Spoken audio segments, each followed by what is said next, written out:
Là aussi saluer et remercier de l'honneur, l'amitié qu'elle nous fait d'avoir accepté notre invitation, le professeur Mary Jeanne KREEK de New York. C'est dans le monde de l'addictologie une personnalité extraordinaire, presque mythique, et elle a participé, elle était toute jeune, aux travaux de l'équipe pionnière, fondatrice, avec Vincent Dole et Marie-Lise Vander, à la découverte des propriétés thérapeutiques dans les éditions de la méthadone.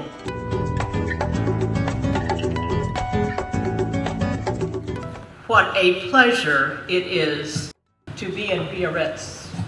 I have never been here before. I have been to THS 3 times, in 95, 97, and 99, in the south of France.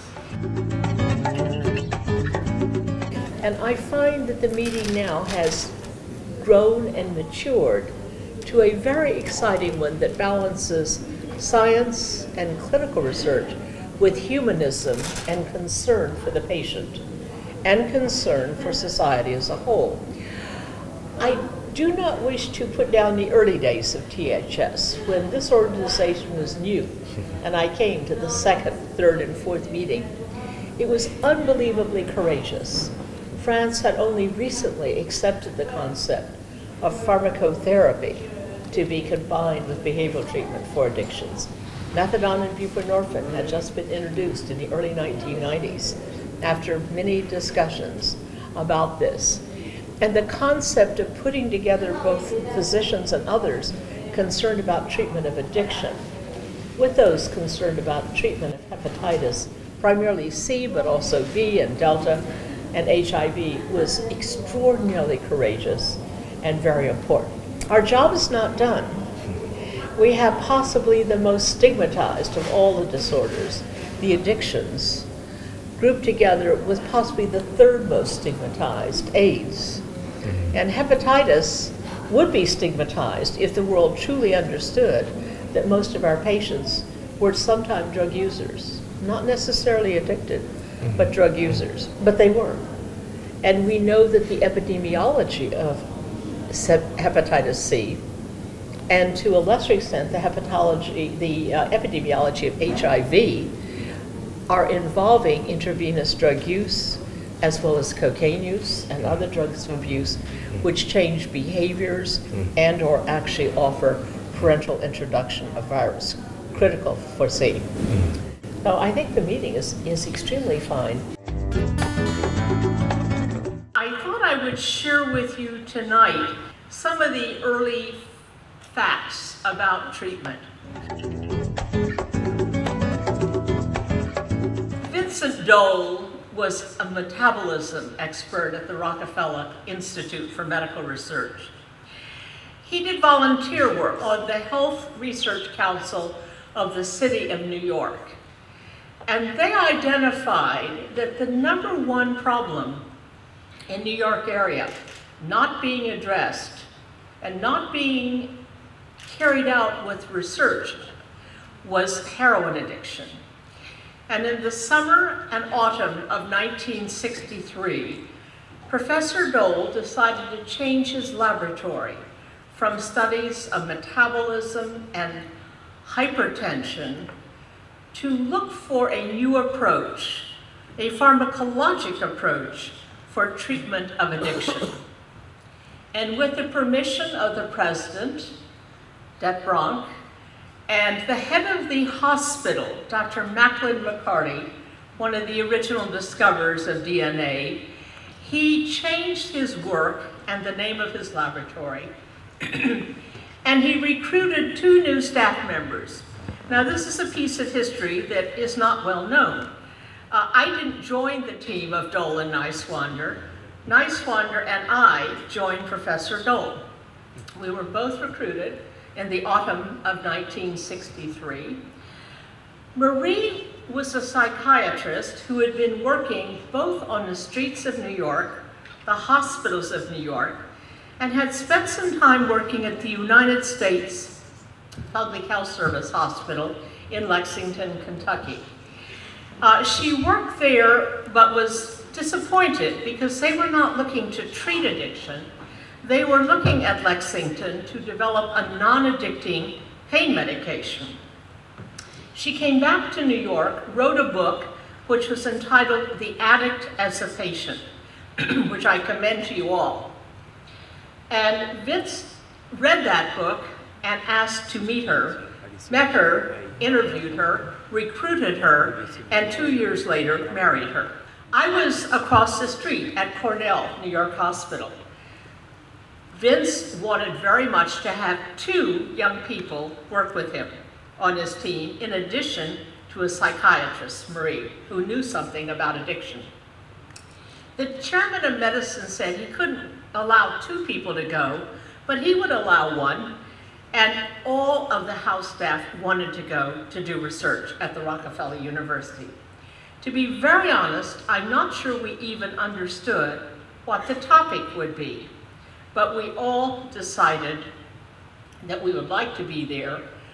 Vince Stoll interviewed each one of us and selected 2, and the chairman of medicine selected me because I was a woman, the only woman on the house staff back then, and I would not be drafted. Now this actually is an archival picture, and many of the comments and slides I'm presenting you today, I presented a year ago at a much sadder presentation. It was the memorial for Professor Dole, who had died a year before that. This is Vince, Marie, and myself in '64. And I think in retrospect, probably the most important thing we did at that time was to change the whole concept of addiction, change it to formulating the idea that addiction is a disease, a metabolic disease of the brain, but causing drug hunger, drug craving, and drug self-administration, and that addiction was not simply a criminal behavior or weak personality disorder. Although there could be comorbid conditions, it was driven by the drug interacting with the brain and changing the brain, our early hypothesis. And the early chronology of our research began in January of 1964, conducted at the Rockefeller Hospital, and in the first 6 months, we actually had a proof of concept. That is, that one could use a pharmacotherapy with what we guessed was an opioid receptor directed, but didn't know then because opiate receptors had not been identified and were not to be definitively until 1973. But we wanted a medication directed at the same place morphine went, then heroin went, and we called that the opiate receptor.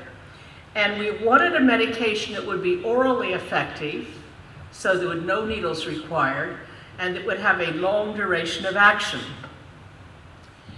At that time, methadone had been studied by 2 sets of groups. One were pain studies carried out by Beecher up at Harvard and Hood at Memorial. And they had both intriguingly found that if methadone, which had been brought back by the US military from Germany, made by the Bayer Aspirin Company, when they studied it in opiate-naive individuals, they found that pain relief occurred for only 6 hours. But if they gave 3 or 4 doses a day, like you would with morphine, respiratory depression would occur in the opiate-naive individual. And then, and now this many years later, I will say that I think our FDA and every FDA equivalent should say never give methadone to an opiate-naive individual. Give it to persons that have experienced opiates either for management of pain or for the treatment of addiction. Not to be discussed at this meeting, but evolving in many countries, including US, methadone has become the drug of choice for management of chronic pain because it allows persons to have a normal lifestyle, to think clearly, to perform clearly, and yet have excellent pain relief. And you can add short-acting opiates to add additional pain relief when necessary. The brain is changed by short-acting opiates on-off. And this is why we've now taught pain doctors to use sustained release medications or methadone or buprenorphine, which have long-acting properties, and not morphine on and off for most of chronic pain management. Because on-off effects acting at receptors disrupt molecular biology, neurotransmitters, and behavior. Same with cocaine, same with alcohol. Steady state, sustained release is essential to allow normalization of many functions.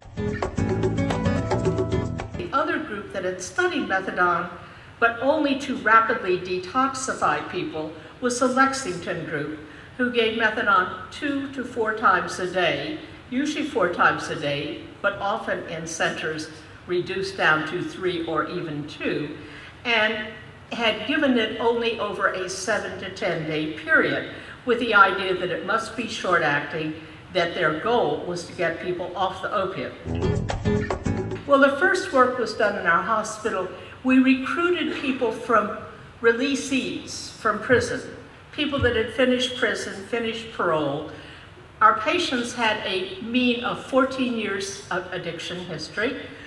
Addiction we defined as multiple daily self-administrations of the opiate, primarily heroin, every day for at least 4 years. Later we were to back off to 3 years, and later yet to 1 year. We would like to see that be reduced to 6 months or 3 months. It has not been any place in the United States or Europe. We also know in US, and I know it's true here in France, methadone is overregulated. You heard me ask questions about medical maintenance. Well, it really doesn't exist in any country except US and now Sweden. I was able to introduce it in Sweden. But after whatever the tolerance of acceptance is, once patients do well in methadone, then they may progress to medical maintenance, where the methadone is prescribed by either a general physician or a psychiatrist or a specialist in internal medicine. But the patient must come to a methadone clinic initially, and they must be attached to a methadone clinic in case problems arise.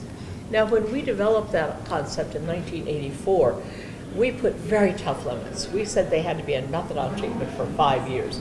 That's absurdly long. And now the criteria in most places is 1 year of successful performance. But even that is too great unless you have really fine methadone programs. Many of ours are, but some certainly aren't.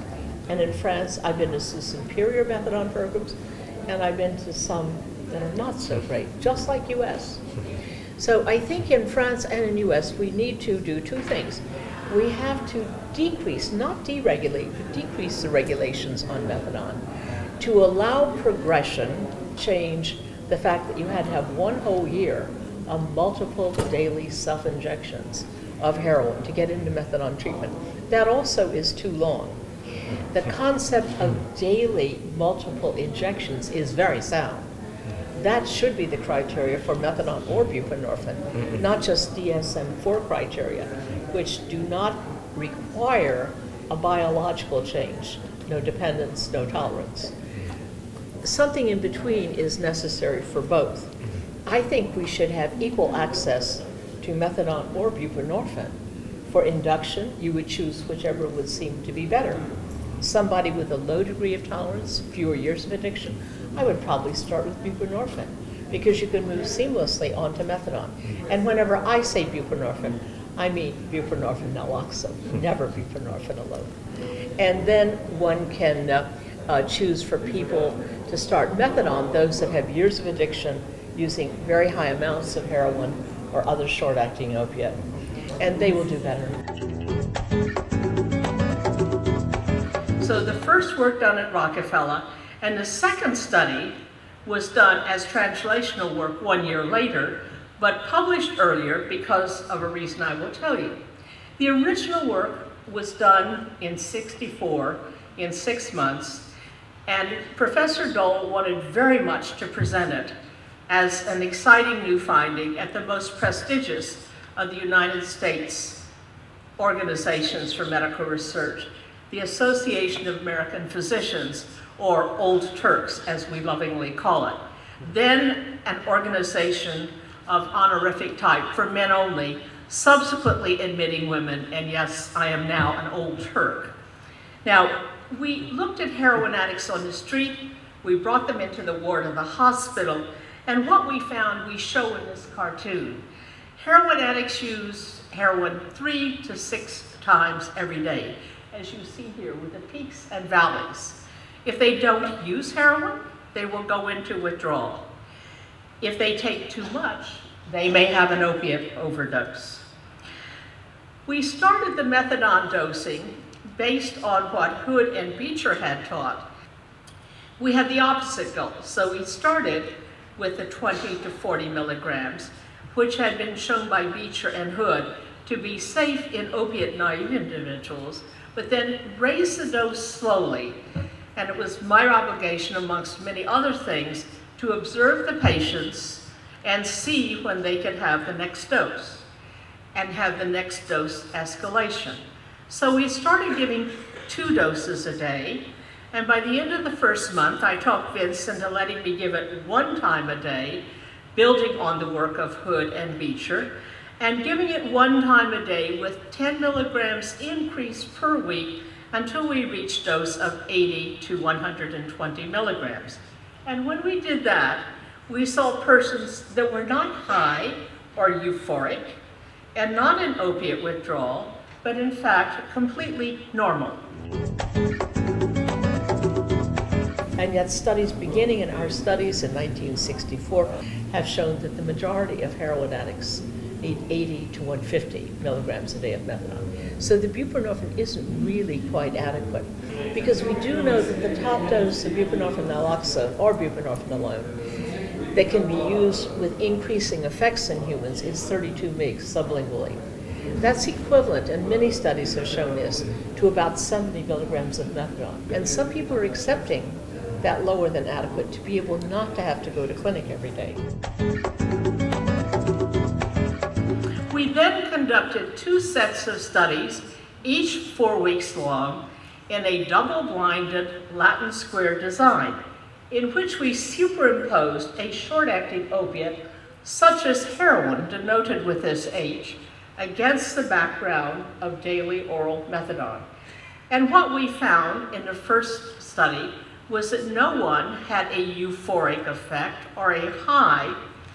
We then did a second 4-week set of studies, same design, Latin square, double-blinded, and what we learned again was people could not feel heroin or dihydromorphone or morphine. Morphine caused pins and needles, but nothing else, heroin itself or saline.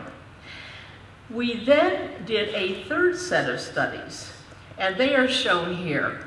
We superimposed against this background now of increasing doses and increasing duration of time, as you will see in the balloons, 20, 40, and 150 days of treatment.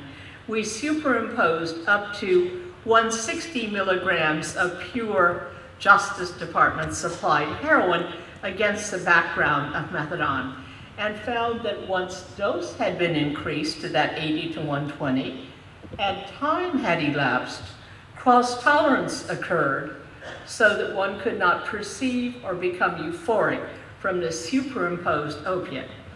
These studies accomplished 2 things. They let us know that the former heroin addict, now in early methadone treatment, would not kill themselves if they would go out from the clinic and superimpose a short-acting opiate. Further, they taught us the mechanism, which we had hypothesized but had not evidence for at the beginning. That is cross-tolerance. Now, when that first presentation was made, we couldn't submit the data by early December of '64 because we hadn't finished going over all the data. So we had to wait 1 year, early December '65, to present the work at the May '66 meeting. And that's why the first research is the second paper. We had some excellent questions, and those of you working in treatment get the same questions today. Will your patient have an overdose if they should take heroin? No, I've already told you the answer. What will methadone do to the liver? Well, I started prospective studies in '64 to address that question, despite the fact we discovered the very high prevalence then of Hep B, later hepatitis delta, and now hepatitis C. We learned that persons without liver disease sustain no liver damage due to methadone. And how would these patients respond to pain? Will they feel pain, they have pain, and they need to have medication for pain, usually a short-acting opiate superimposed.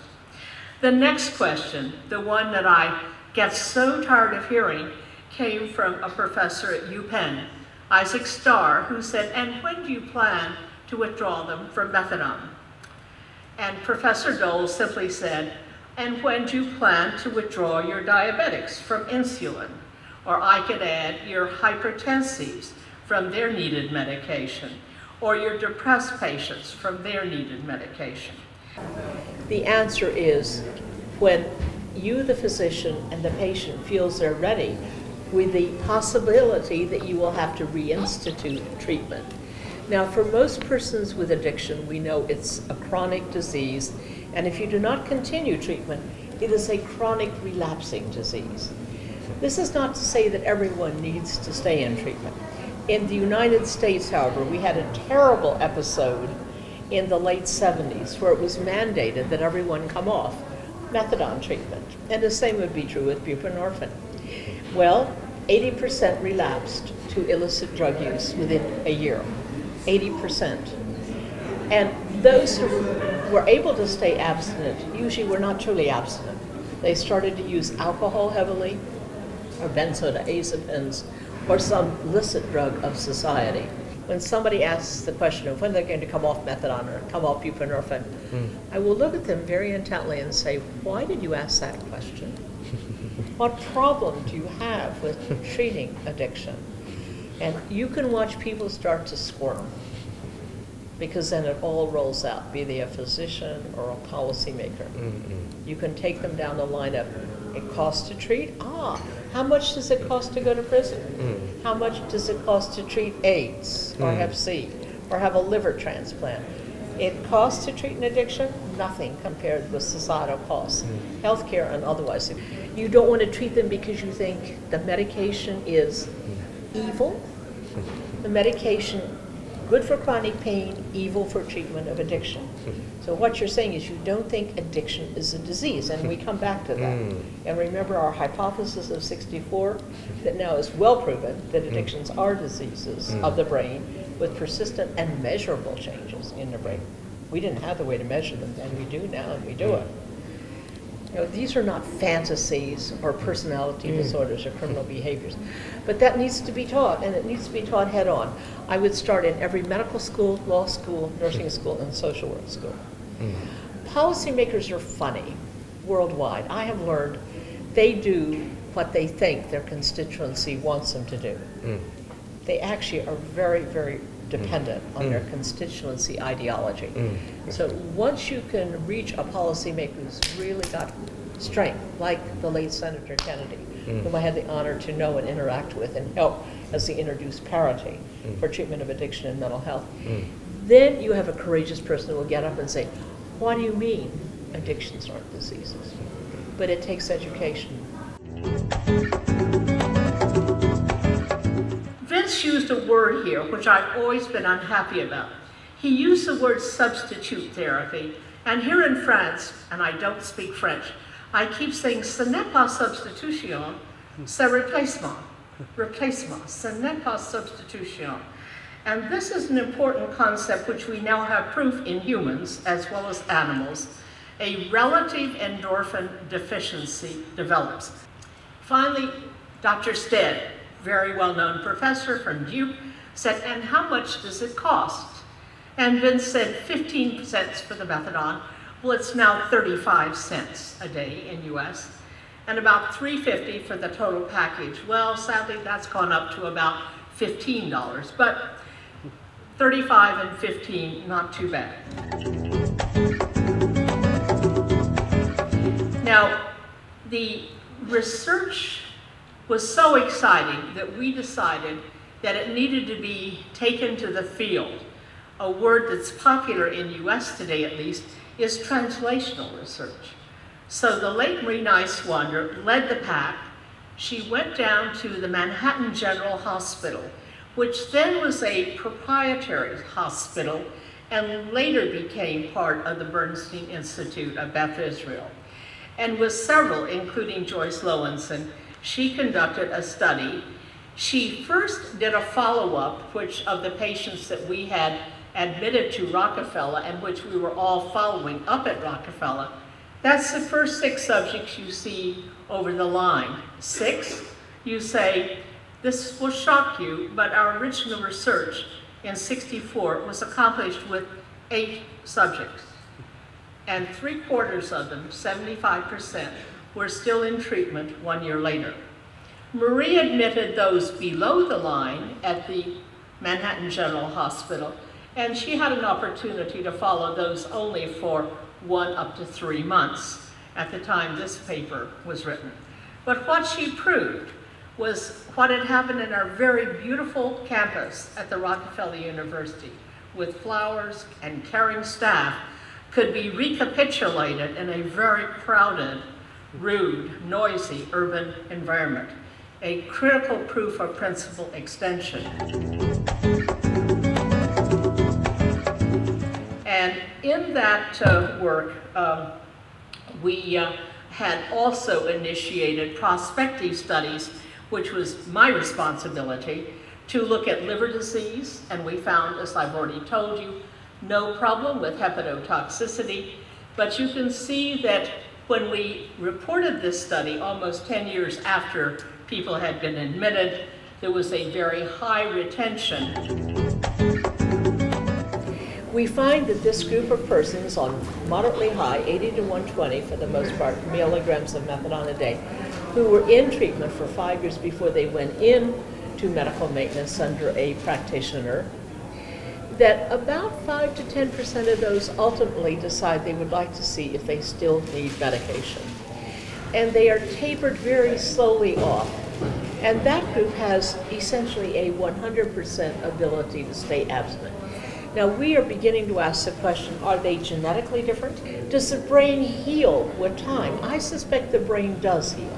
And we've been able to prove that functions which are modulated normally by our endorphin system become terribly disrupted during heroin addiction and become normalized at different rates of time, but normalized during methadone treatment.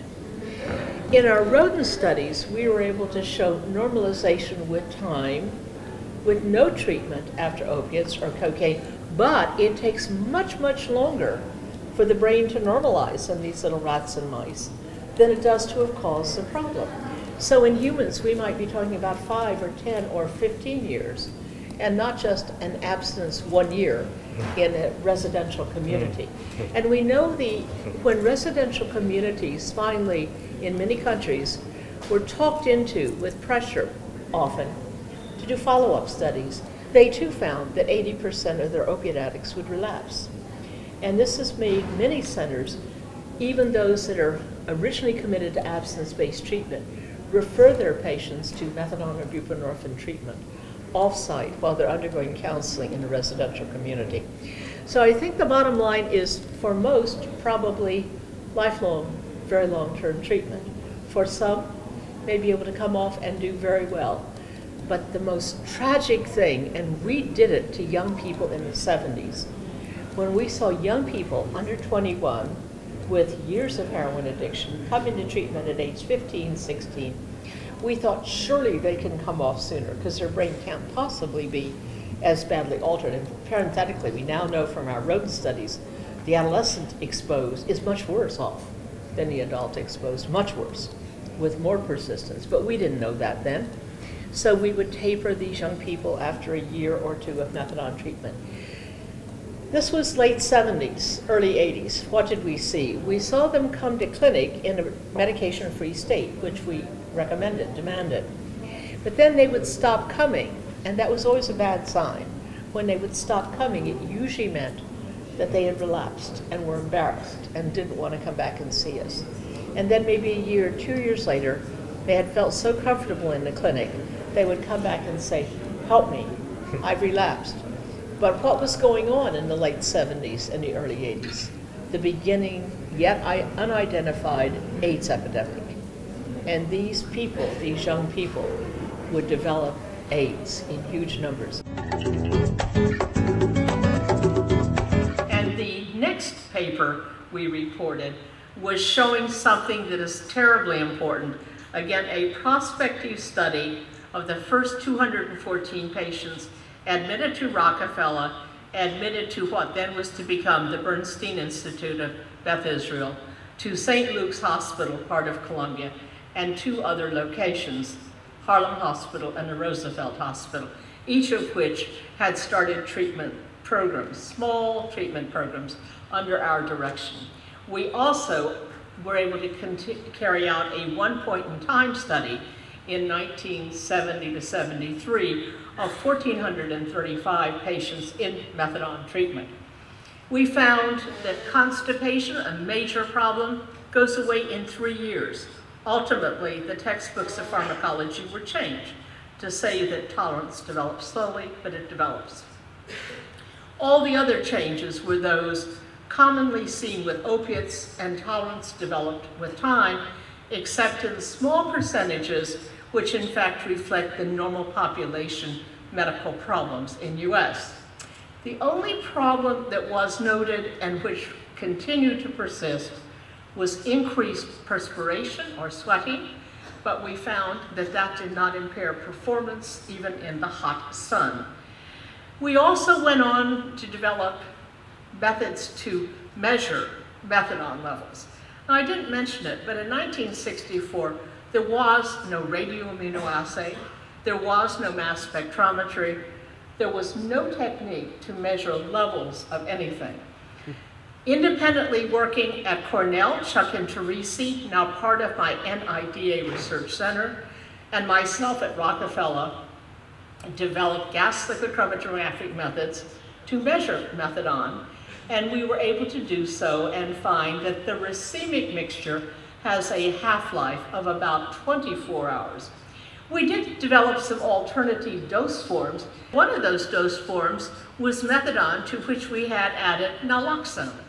That's reminiscent of the buprenorphine naloxone from today. And in fact, I took the idea that we had used in 70 up to John Lewis at Reckitt Coleman and suggested he add naloxone to buprenorphine, which he did, and it's one of the 2 forms, and the major form that we recommend in US at this time. What do you believe about the evolution of the drug addiction treatment in France? Because we are maybe the alone country who have methadone treatment, but more buprenorphine treatment than methadone. But without, at the moment, without the Suboxone, because we have a debate in France. Some people told it's no difference injecting Suboxone and Suboxone. Well, I think we know that simply isn't the case. There have been 2 or 3 published studies. However, some had the expectation that adding naloxone to buprenorphine would prevent all of the buprenorphine's effects. No. When we were afraid that methadone would be abused parenterally, and we in fact published a paper, which you probably have read, on plasma levels of methadone after methadone alone or methadone buprenorphine, naloxone. And we showed in a naloxone methadone paper that the naloxone in no way took away from the beneficial effects of methadone. Why? Naloxone is rapidly metabolized by the liver in the first passage through the liver. And when you use naloxone in an overdose situation, you have to intravenously inject it. So we knew that naloxone, methadone, did not detract from the methadone effects, but would block any high from intravenous methadone. We were soon to learn that methadone is an extraordinarily boring drug. If it's injected, it binds to plasma proteins, and people given it on a blinded basis don't feel it at all. Methadone reaches the brain very slowly, even after intravenous administration. That the abuse of methadone, which pertained before we started our treatment research and still pertains in a small but real number, was never by the intravenous use in US. It was always oral, and in fact it was used not to get high, but to prevent going into withdrawal while heroin was being sought, or after our research became well known, to self-maintain. Buprenorphine, not so. If it's injected, one does get a high, but if one puts in naloxone, but it blocks the first 15 to 30 minutes, the high. It doesn't block the effects after that, but it blocks that first period. It has zero downside, zero unfortunate effects when given sublingually, which is the intended route of administration. I actually know of no instance where one should use buprenorphine naloxone and just do away with buprenorphine alone. One gets away with the abuse liability, but doesn't deter in any way the effectiveness. And these are the plasma levels of methadone at the first 8 hours, and then the lower curve between 20 and 24 hours after the last dose. And you see on the left the pictures I showed you from our earliest paper, and on the right, a pharmacokinetic summary from my lab and that from Interrisi. We know that heroin has a half-life of 3 minutes. Heroin is a prodrug, also developed by Bayer. It is transformed almost immediately to 6-acetylmorphine, which is the first species that binds to the mu-opioid receptor, which we now know. In contrast, methadone, orally available, has a 24-hour half-life for the racemic, and doing stable isotope studies, the Wilkes-Bach technique for putting tritium, a radio label, onto compounds. Well, we didn't get very high specific activity, and as you see here, Vince, working with a grad student, could not show any significant difference. But it was the approach of using separately labeled enantiomers that led 3 years after this initial paper, Simon, Snyder, and Terranius to discover the specific opiate receptor in March 1973. So in 1973, Vince became so concerned, this sounds familiar too, doesn't it, about the failure of society and especially physicians, to accept methadone maintenance treatment. He thought he might leave the university. The most incredible need in our treatment establishment, frankly, is training physicians. They are the most biased, the most tied up in knots with their stigma, the most afraid of persons with addiction. They don't want them. They want to send them elsewhere. And it doesn't matter whether you're a psychiatrist, an internist, or what. The great majority of all physicians want the addict to go elsewhere. They want the alcoholic to go elsewhere. They're happy to take care of George, but they really don't want to know that George drinks 2 bottles of vodka a day. And the same is true with the illicit drugs. So we have to educate our peers in medicine. And therefore he allowed me, nurtured me, to develop a separate lab that was physically separate, financially separate, geographically independent, several buildings away. I had 1 year to get all of my funding, and it was not a whole lot easier in '74 than it is now in 2009. And Vince decided 2 years later not to leave addiction entirely, not to leave science, but to move to another building, the opposite end of campus. and start research in alcoholism in rodent models, and he never conducted any more research of any type in opiate addiction, but devoted his life of research until 1990 in studies of alcoholism. Now, I'll share with you, we had humanism highlighted in the first several discussions. This is a paint-by-number picture. We had occupational therapy work with our patients, along with social workers, and in our first 8 subjects, most of them had not finished high school. They had no education. This young man, Jack, did the paint-by-number picture, and in June of 1964, gave it to me and simply wrote on the back an inscription, which is very meaningful to me from that point onward, thanking us for our work. I got an email from his widow. He died of lung cancer a couple of years ago, and his widow emailed me just 1 year ago. And she reintroduced herself.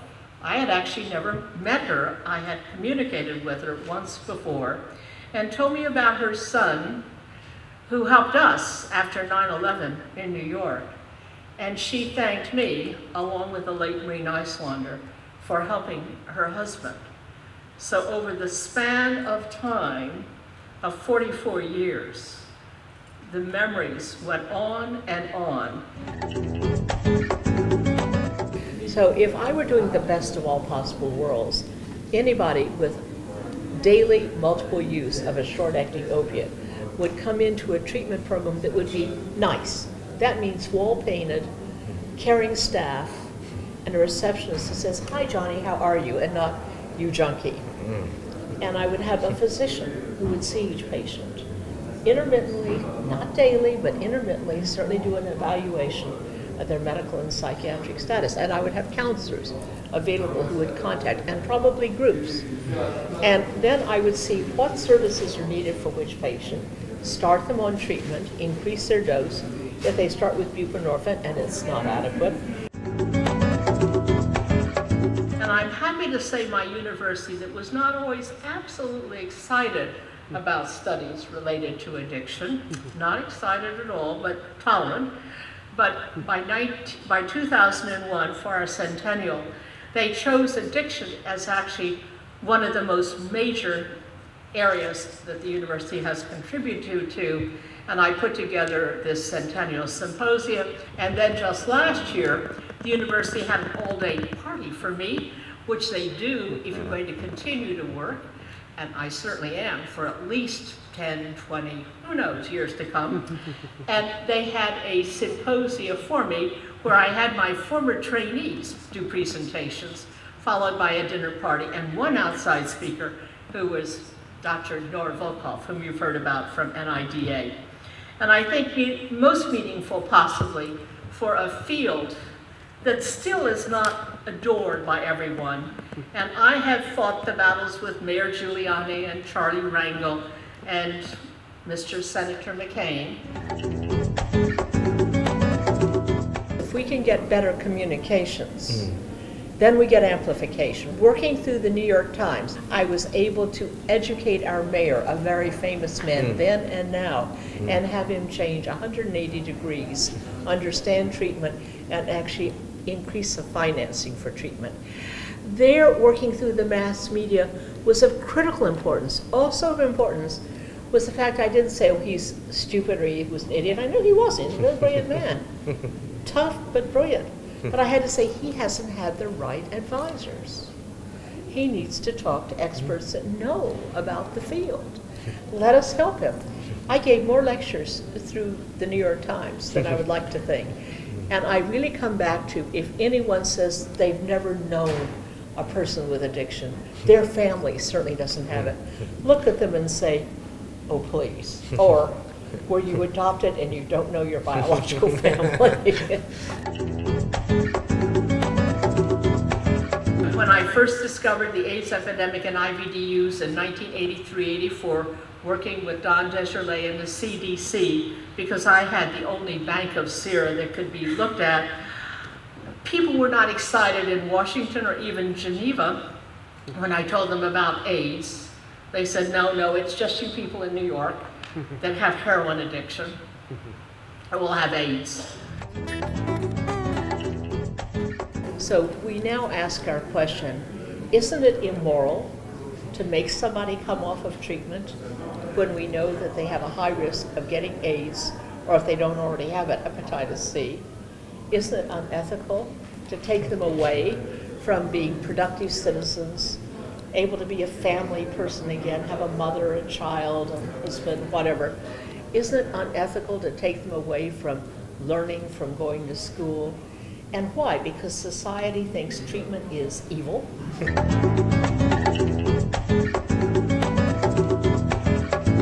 Il a fallu lutter parce que brusquement j'avais fait un petit article pour expliquer l'effet de la méthadone dans un journal de Genève, et la semaine suivante il y avait plein d'affiches dans la ville avec un bord noir, c'était marqué la méthadone est un stupéfiant qui tue. Au même moment, aux États-Unis, on avait des affiches, on voyait un couple souriant tenant un enfant dans la main sur un fond de cerisier en fleurs, où c'était marqué « La méthadone harmonise la vie ». Et c'était une période très difficile, parce que si on avait pu me mettre en prison, on l'aurait fait. Tellement mes collègues étaient jaloux, on était le dealer en blouse blanche. Et j'ai compris à ce moment-là que tout le malentendu était lié au fait que les gens étaient persuadés que la méthadone était comme l'héroïne, c'est-à-dire une drogue de plaisir. En Europe, c'était vraiment la guerre. J'ai dû soutenir un médecin belge qui, parce que dans sa clientèle, il y a eu une overdose, il a été mis en prison, du reste dans la cellule avec ces toxicomanes, n'est-ce pas? Et c'était à Bruxelles un grand débat, il ne faut pas mettre les médecins en prison.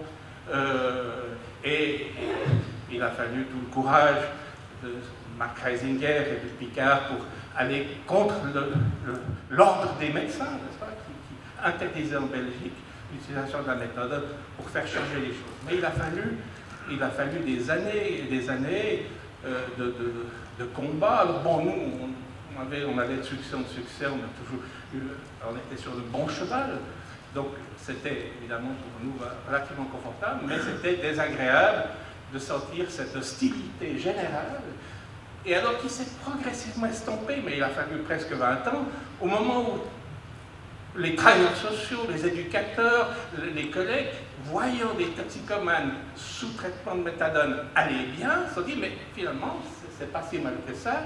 Et il a fallu des années pour que finalement il y ait un accord relativement unanime sur ces traitements de substitution. Mais je crois que ce malentendu sur cette drogue de plaisir était dès le départ. Et quand les gens ont compris que ce pouvait être comme un antidépresseur presque en quelque sorte, s'il n'y avait pas de polytoxicomanie associée, eh bien tout de suite le débat était plus clair. Et je me souviens être intervenu à Bayonne, il y a combien d'années de ça? Voilà, au moment où de nouveau il y avait un conflit local avec des articles de journaux contradictoires, c'était le même problème, c'était un anti-méthadone. Et j'étais venu faire une conférence avec Marc Reisinger, on avait expliqué ce que c'était que la méthadone, que ça ne faisait pas de plaisir particulier, que les gens étaient stables et tout, et après ça avait été plus facile. Alors vous voyez, enfin, disons, pour tous ceux qui commencent maintenant, où les choses ont l'air totalement aller de soi, eh bien, il a fallu des années et des années pour arriver un peu à cet état d'acceptation. Je ferai un petit témoignage pour dire que, effectivement, le dogme en France, c'était on ne remplace pas une drogue par une autre. Et simplement, j'avais travaillé à New York et j'avais vu l'efficacité formidable qu'a décrite Mary Jeanne, mais aussi j'avais vu quelque chose qui était surprenant, c'est que sous méthadone, les patients éliminaient leur virus de l'hépatite. Puisque moi, je faisais de la virologie de l'hépatite B, c'était les débuts de l'hépatite B. Donc, j'étais absolument fasciné par ça. Et j'ai essayé, tout bêtement, de demander une autorisation de méthadone pour traiter, selon un protocole, 10 malades avec qui, pour leur donner des antiviraux, parce qu'on avait bien conscience que s'ils n'étaient pas un peu stabilisés, on n'arriverait pas à leur donner correctement un antiviral. Et bien là, c'était tout à fait spectaculaire. D'abord, je suis passé en conseil de guerre 2-3 fois, et je dois dire que j'ai craqué. Après, même au ministère, j'ai été convoqué au ministère, où là, on m'a raconté des histoires extraordinaires, mais il fallait vraiment, c'était stupéfiant. On me disait, de toute façon, aux États-Unis, c'était une histoire de Nixon, ça ne se fait plus.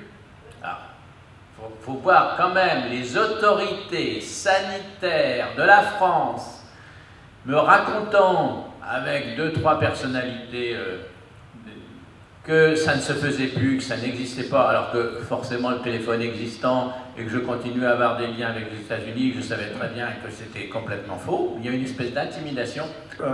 Trepo a mentionné l'époque de Nixon. Et j'étais jeune médecin dans le marine américain dans cette époque. Et nous avons dans cette époque les soldats américains qui étaient dépendants sur l'héroïne, qui était une espèce de produit de guerre qui était très efficace parce que c'était presque gratuit donné par le Viet Cong.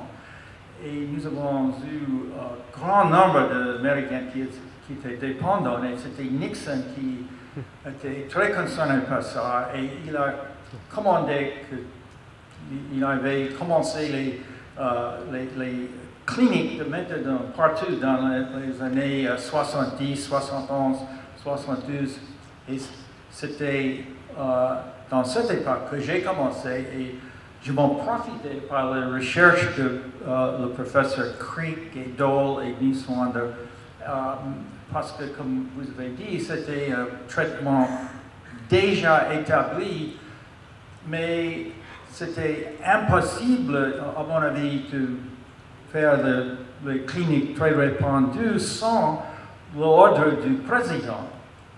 Et c'était un état d'urgence dans cette époque. Et c'était bien pour le commencement du système partout dans le pays.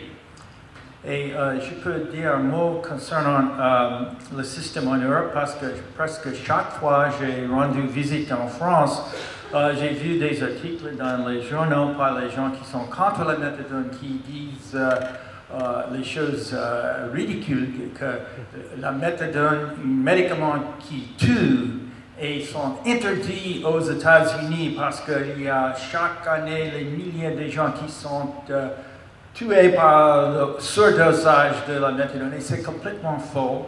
La méthadone n'est pas un médicament dangereux.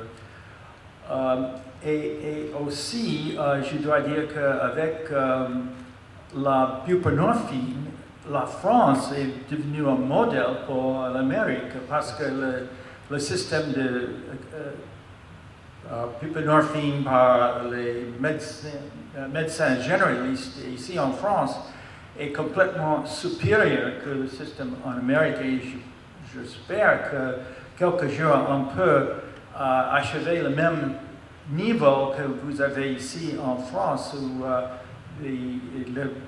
l'addiction soit par les médecins généralistes et comme une autre maladie chronique, ce n'est pas un système ou une maladie criminelle. Et maintenant, à mon avis, la méthadone reste un médicament surcontrôlé.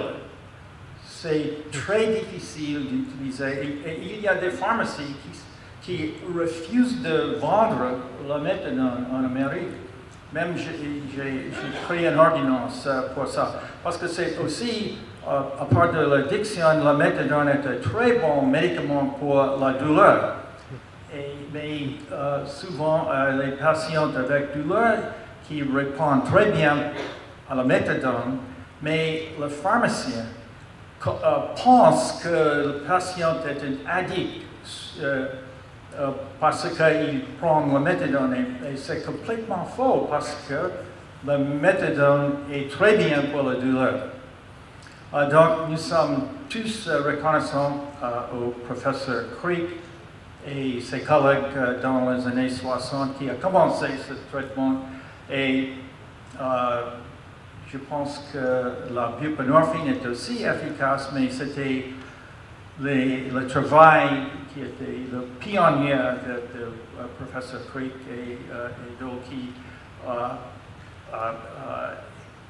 aider les patients et maintenant nous, les médecins, sont très reconnaissants au travail du professeur KREEK. Merci beaucoup.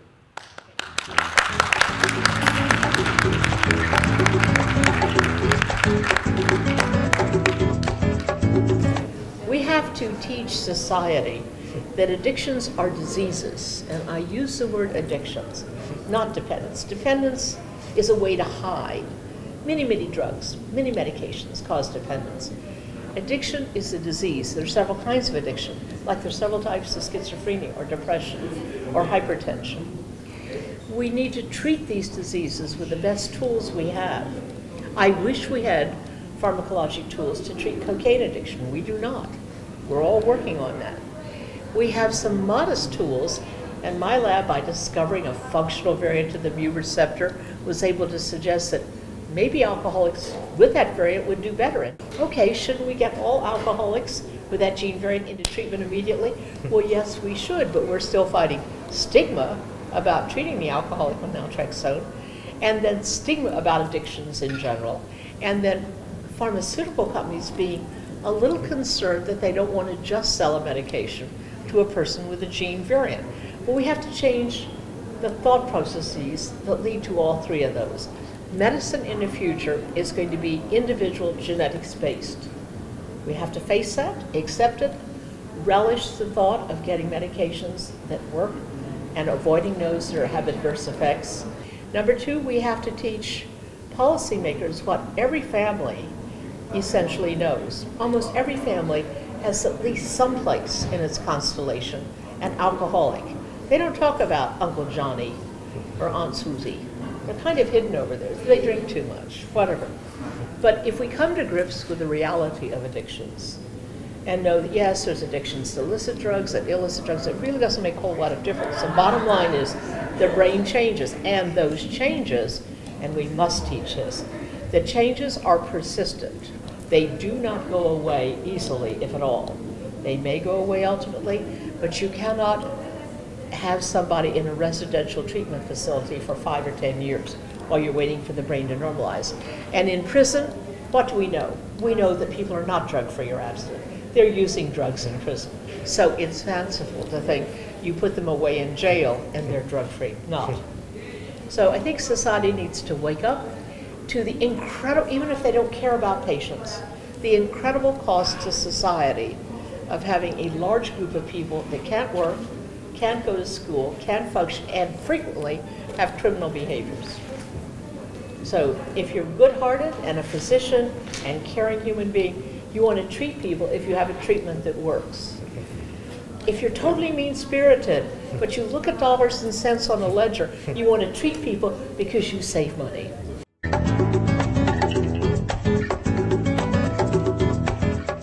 For a year and a half, this little poster was in the middle of York Avenue. And I think it tells all of our story and tells our university's great commitment to continuing research in the addictive area. Thank you.